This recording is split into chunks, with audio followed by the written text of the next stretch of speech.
أعوذ بالله من الشيطان الرجيم بسم الله الرحمن الرحيم السلام عليكم ورحمة الله وبركاته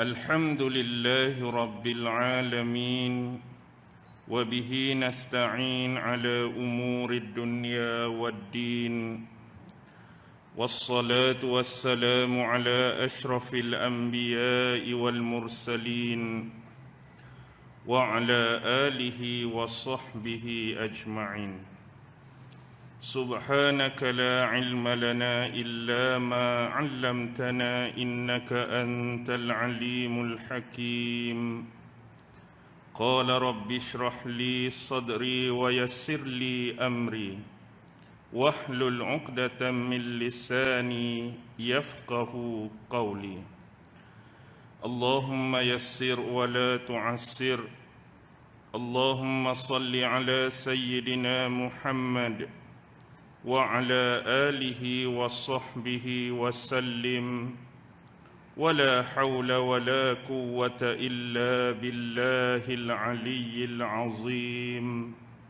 أما بعد Alhamdulillah, syukur kehadrat Allah subhanahu wa ta'ala kerana dengan limpah kurnia, rahmat, kasih sayang dan inayah daripada Allah subhanahu wa ta'ala, Alhamdulillah, pada malam ini kita sekali lagi sama-sama ditempatkan oleh Allah subhanahu wa ta'ala pada sebaik-baik tempat. Mudah-mudahan di akhirat kelak jua kita memohon kepada Allah agar juga ditempatkan pada sebaik-baik tempat, insya-Allah.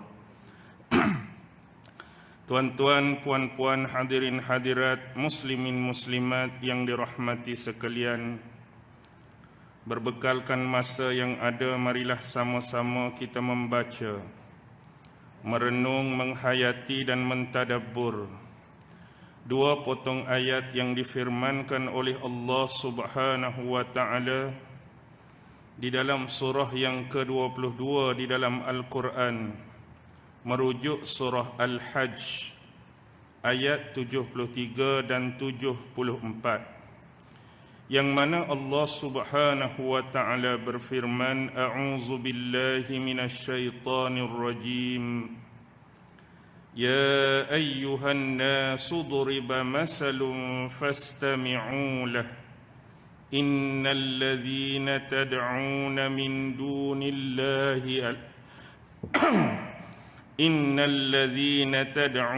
من دون الله لن يخلقوا ذبابا ولو اجتمعوا له وإن يسلبهم الذباب شيئا لا يستنقذوه منه ضعف الطالب والمطلوب ما قدر الله حق قدره إن الله لقوي عزيز.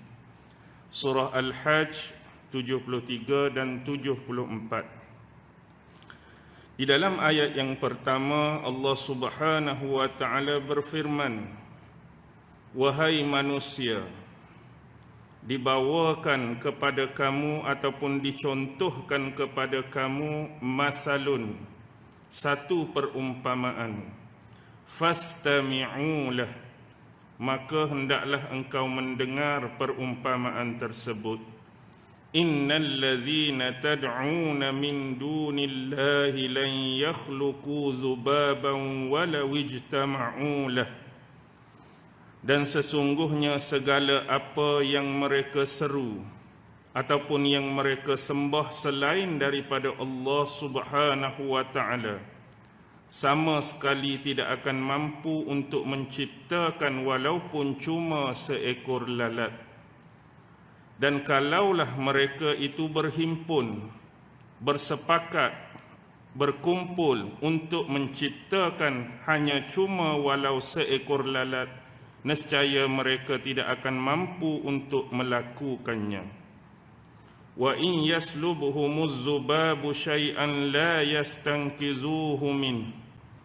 Dan kalaulah sekiranya lalat tersebut merampas sesuatu daripada mereka, nescaya mereka tidak akan mampu untuk merebutnya kembali. Dha'fat talib wal matlub, amat lemahlah yang menyembah dan amat lemahlah yang disembah.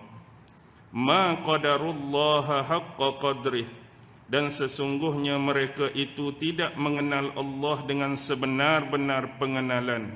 Innallaha laqawiyyun aziz, sesungguhnya Allah itu adalah zat yang maha kuat lagi maha perkasa. Baik, pada ayat yang pertama Allah berfirman, ya ayyuhan nas, wahai sekalian manusia. Ayat ini sebenarnya adalah menyoroti dua perkara yang ingin diberitakan dan dikhabarkan oleh Allah Subhanahu wa taala di dalam ayat ini. Apa dia dua benda dan dua perkara tersebut? Yang pertama, Allah nak memberitakan tentang kehinaan berhala-berhala yang disembah oleh mereka. Yakni oleh siapa? Oleh orang-orang kafir maupun orang-orang musyrik. Pertama, Allah nak tunjulkan penghinaan kepada berhala-berhala yang mereka sembah. Yang kedua yang Allah nak tunjulkan ialah bentuk ketidakwarasan akal bagi penyembah-penyembah berhala tersebut. Dengan kata lain, Allah Subhanahu wa taala lah yang mengurniakan akal yang waras kepada mereka supaya mampu memikirkan mana yang baik, mana yang buruk, mana yang betul, mana yang salah, mana yang hak, mana yang batil. Tetapi mereka tidak menggunakan akal fikiran yang Allah bagi itu untuk mencari jalan kebenaran yang Allah nak tunjukkan pada mereka. Tetapi jalan yang mereka ambil ialah melakukan kesyirikan dan mempersekutukan Allah melalui cara apa? Melakukan penyembahan kepada berhala-berhala dan patung tersebut.